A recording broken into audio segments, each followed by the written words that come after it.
Farimarambantsika rehetra mpanaraka tsy tapaka ny fampilalaam-baovao sy ny songadina réseaux sociaux hito amin'ny Maso Madagasikara TV ary manasa antsika hanaraka izany hatramin'ny farany. Maresaka ary malaza be eto amin'ny Tamatotratserasera no sady arahin'ny mpanara-baovao akaiky ny raharaha Bastoliara amin'izao fotoana izao. Raha mifaratra maso dia voasambotra izao ariva izao ny kolonely Fanampera araka ny vaovao navoakan'ny siten'ny Randrena Solonaiky teo amin'ny pejy Facebook-ny. Ny kolonely Fanampera izay isan'ireo lahy aman-dreny mijoro manohitra an'ity Bastoliara ity. Maromaro moa izy ireo no mijoro miaro ny amponina ao an-daboy. Tsy hanatanterahana ny dedikasio noho ny loza amin'ny tatao aterany amin'ny tontolo iainana sy ny fahasalamana. Araka ny nambarany teo Rokotovao moa mikasika ireo mponina ao an-daboy izay mitonina manoitra ny Bastoliara ireo dia alefa nisotrina lekomaty izy ireo ary vonina ho faty amin'ny fanoherana ny dedikasio ka ivaivay araka izany ity tolona atao amin'ny telopolo martsa ity satria ny fanjakana etsy andaniny manao amboletra ny anaovana ny dedikasio no izy ireo ny voatototry ny vola miliardy dolara avy amin'ny vahiny ka ny vahoaka madinika tokotany no atao tsinitsinina ary ampiasana ny mpitandron'ny filaminana sy ny mpanjakana ary koa ireo olon-tsotra voakarama na ireo milaza fa olobe hanao raha matahora sy fandemin-tsaina ny vahoaka ny Toliara. Araka ny vaovao paritaka teny anivon'ny tambazotra Antserasera dia misy ny fandrahonana atao amin'ny mpanao gazety Francis Ramanatsoa izay mpanao gazety mpanao famakafakana manatsikafina ny raharaha Bastoliara. Tsy resaka fampiororona no ampihemotra ny famakafakana sy ny asa fanaovan-gazety hoy Francis Ramanatsoa raha nambarany ny ariva teo nandritra ny valandresaka ho an'ny mpanao gazety izay nataony tao Toliara. Raha ny zava-nisy dia nanao fampitana mivantana ny hetsika nataondreo fikambanana manoatra ny tetikasa Bastoliara ity mpanao gazety ity ny alahady lasa teo ary mbola nanao ny fampitana mivantana ihany koa ny valandresaka ho an'ny mpanao gazety nataony siteny Randriana Solonaiky tao Toliara ny alatsinainy lasa teo. Nisy taorian'izay ny fampitandremana nataony olona akaiky ny fitondrany ity mpanao gazety ity saingy mbola tsy nahazo fampetsona ny tenany mahakasika ny asa fanaova-gazety sy ny famakafakana izay nataony. Voalohany dia miarabanao namana manao zao fanehoan-kevitra ahafahako manao zao fanehoan-kevitra ny tena zavatra nisy natany anatiny izay hita tao anatiny ilay ny tambazotra no ny keo maraina ireny. Ny tena marina dia aleo teneniko ny tena marina. Tamin'ny alahady ny tenako dia nanao en direct tany amin'ny famorim-bahoaka nataony tsipombany Bastoliara teny an-daboy izay nahitana fifandonana teo amin'ny gendarme, fitandro filaminana sy ireo tsipomba amin'ny Bastoliara. Tao anatin'izay fotoan'izay dia nanao en direct ny tenako. Ny ampitson'iny dia nisy koa ny interview izay en direct koa ny conférence de presse niarahana tamin'ny andriamatoa sy teny Randriana Solonaiky. Maly maraina no nisy namana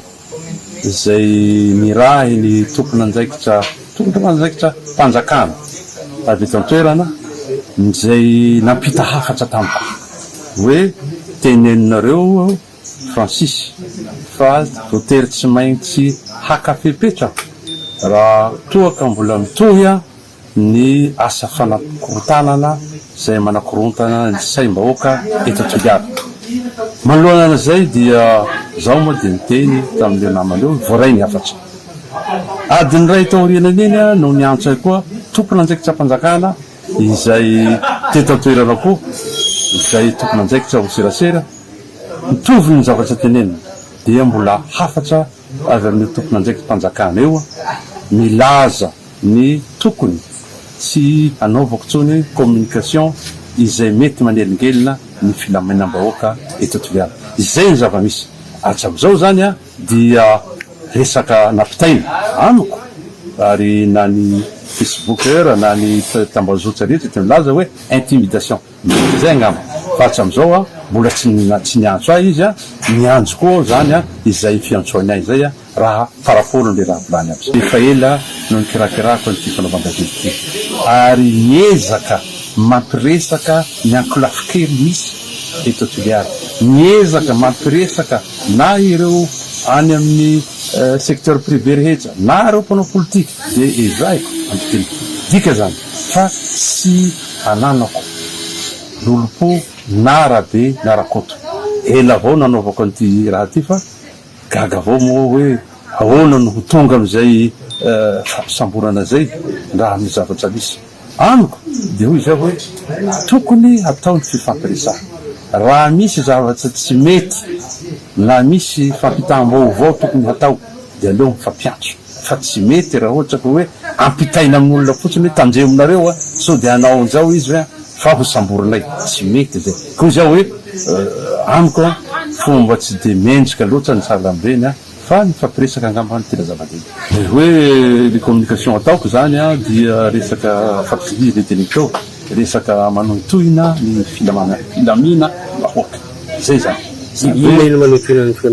ny filiazana ny marina ny fampitenenana ireo ankilafikery izay mety tsy mifankahazo amin'ny fitondrana miay manko tsy zay nya fa zay ahafahan'le vahoaka mieno lakilosy roa fa tsy lakilosy tokana no tena tanjoko hafa tsy miantefa am'ireo tompona anjaikitsy aby na tompona anjaikitsy privé zay surtout ny tompona anjaikitra mpanjakana ny ankamaroanareo to moa zay ko aby zaho zokinareo mbola vonony ny fampiresaky ay ny fanalakalo hevitsy ny fanome vaovao raha azo atao fa tsy amiko dia tsy mety ny fampiasan-kely ankolaky ray zay faharoa zay a dia raha ny asa fanaovan gazety dia asa nataoko atsady zay zaho zany dia mbola vonony tsy resaka fampiroroana na intimidation miampihemotsa amin'ny resaka fanaovan gazety raha mbola velonao manafofinainy dia hiezaka foana ny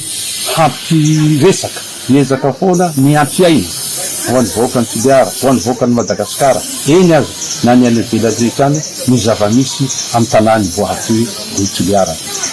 andrasana araka izany ny toy-ny raharaha ao Toliara ity dia izay sy izay indray ary tompoko lasy tompoko vavy no maresaka azy natolotra an'io ary manasana ohatrany izay izy aboany amin'ny chaîne mba hahafahanao manaraka tsy tapaka ny zava-misy maro ny eto amin'ny tany sy ny firenena soava tsara daholo ary tompoko